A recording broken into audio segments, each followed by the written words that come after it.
સતત ગરમીનું પ્રમાણ વધી રહ્યું છે, તાપમાનમાં વધારો નોંધાઈ રહ્યો છે। તેવામાં ગોત્રી હોસ્પિટલના assistant professor doctor Gautam Shah દ્વારા કેટલાક સૂચનો આપવામાં આવ્યા છે। ડોક્ટર ગૌતમ શાહે જણાવ્યું છે કે હાલ જે પ્રકારે ગરમી પડી રહી છે, તાપમાન જે પ્રમાણે વધી રહ્યું છે, તેમાં વડીલો અને બાળકો માટે ખાસ ધ્યાન રાખવાની બાબત છે। બાળકોને બહાર રમવા ન જવા દેવા જોઈએ। તાપમાં સાથે જ તેઓ ડિહાઇડ્રેટ ન થાય તેનું ધ્યાન રાખવું જોઈએ। તેમને ORS, છાશ અને લીંબુનું પાણી આપવું જોઈએ, જેનાથી તેઓના શરીરમાં પાણીનું સંતુલન રહે। એ સિવાય વડીલોની વાત કરીએ તો વડીલોએ પણ દવા સમયસર લેવી જોઈએ અને તેઓમાં પણ પાણીનું પ્રમાણ ઓછું ન થાય તેનું પૂરેપૂરી તકેદારી રાખવી જોઈએ, કારણ કે ગરમી ખૂબ પડી રહી છે। તાપમાન બપોરે તો 41-42 ડિગ્રી સુધી પહોંચી જાય છે અને જ્યારે હીટ વેવની આગાહી છે તેવામાં ખૂબ ધ્યાન રાખવાની જરૂરિયાત છે।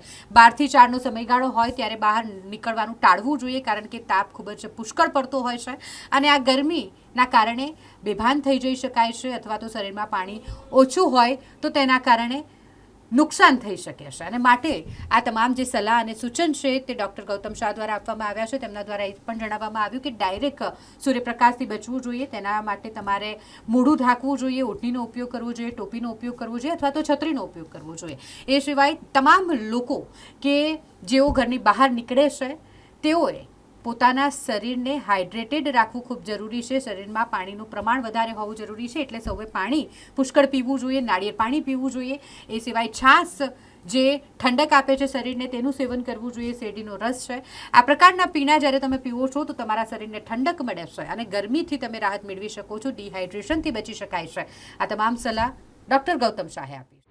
ગુડ મોર્નિંગ, હું doctor Gautam Shah, assistant professor department of pediatrics, જીમર્સમાં ફરજ બજાવું છું। અત્યારે હાલની સ્થિતિમાં ટેમ્પરેચરમાં ખૂબ વધારો આપણને જોવામાં મળી રહ્યો છે, જેમાં આપણને લોકલ બોડીઝ અને પ્લસ બીજી બધી એજન્સીઝ જે વેધર રિલેટેડ છે, જે આપણને સમયસર અલર્ટ્સ આપતી હોય છે। એ દરમિયાન આપણે ખાસ બાળકોનું ધ્યાન અને બીજા વડીલોનું ધ્યાન રાખવાની ખૂબ જરૂર છે આ સ્થિતિમાં, જેમાં આપણે જ્યારે પણ આપણને અલર્ટ હોય ત્યારે આપણે 11 થી 4ના સમયમાં બહાર જવાનું ટાળવું જોઈએ। 24 થી 26 ડિગ્રીના તાપમાનમાં આપણે રહેવું જોઈએ। આપણું બોડી કૂલ રહે એ પ્રમાણેના આપણે વસ્ત્રો પહેરવા જોઈએ અને એ પ્રમાણેનું પ્રવાહી લેવું જોઈએ। જેમ કે બાળકોમાં આપણે ORSનું પાણી છે, લીંબુનું શરબત છે, નારિયેળનું પાણી છે, પ્લસ બીજા બધા જે જ્યુસીસ લોકલી અવેલેબલ છે, વોટરમેલન છે, એ બધા જ્યુસીસને પ્રવાહી, દહીંનું સેવન, છાશનું સેવન, એ બધું આપણે વધારે પ્રમાણમાં કરવું જોઈએ। જે બાળકોને હીટ અને એક્ઝર્શન રિલેટેડ જે પણ એક્ટિવિટીઝ છે એ બાળકોને 11 વાગ્યા પહેલાં એ બધી એક્ટિવિટીઝ પતાવી દે, કાં તો સાંજે 5 વાગ્યા પછી એ બધી એક્ટિવિટીઝમાં ઇન્વોલ્વ રહે। અને કોઈપણ ચિંતાના લક્ષણો બાળકોમાં જણાય, જેમ કે બાળકને ચક્કર આવવા, વોમિટિંગ થવી, પડી જવું, સુસ્ત થઈ જવું કે ટેમ્પરેચરનું પ્રમાણ 101, 102 કે એનાથી વધારે હોવું, તો એ તાત્કાલિક સ્થિતિમાં આપણે નજીકના હોસ્પિટલમાં એ બાળકની સારવાર લે, એના માટે આપણે જણાવીએ છીએ।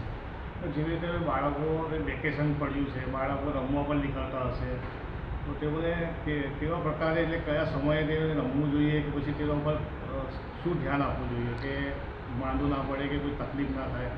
બરાબર, એટલે જે 11 થી 4નો જે સમય છે, જેમાં મોસ્ટલી વધારે હીટ વેવ્સ ચાલતા હોય છે, એ સમય તો આપણે એમને અવોઇડ જ કરવાનો છે। એ સમય તો આપણે બાળકને ઇન્ડોર જ રાખવાના છે અને એમને ઇન્ડોર ગેમ્સ રમે એનું આપણે વધારે પ્રોત્સાહન આપવાનું છે। 11 વાગ્યા પહેલાંના સમયમાં બાળક રમી શકે। બાળક રમ્યા પછી એને પ્રવાહી લેવાનું છે, બરાબર છે, એને ખોરાક પૂરતા પ્રમાણમાં ખોરાકનું પૂરતું સેવન કરવાનું છે અને પૂરતી ઊંઘ લેવાની છે। એટલે આ બધી તકેદારીથી આપણે હીટ સ્ટ્રોકથી બચી શકીએ। દવાખાનામાં એવા કોઈ પેશન્ટ આવે છે જેને ગરમીથી લઈને કંઈ તકલીફ થઈ હોય, એવા કોઈ પેશન્ટ બાળકો આવ્યા છે? હાલમાં આપણે બાળકોને હીટ સ્ટ્રોકના પ્રમાણમાં બાળકો અત્યારે આપણે ઓછા છે, કારણ કે મોસ્ટલી આપણે પેરેન્ટ્સને એજ્યુકેશન આપીએ છીએ કે લોકો બાળકને બહાર લઈ જવાનું ટાળે। તેમ છતાં પણ આપણી પાસે પેશન્ટો જે પણ આવે છે અને હીટ સ્ટ્રોકના કોઈ બી પેશન્ટ હોય તો આપણી પાસે એ લોકોને સારવાર કરવા માટેની આપણી પાસે પૂરતી વ્યવસ્થા છે, એમની પાસે આપણી પાસે પૂરતી કામગીરી અને પૂરતો સ્ટાફ છે।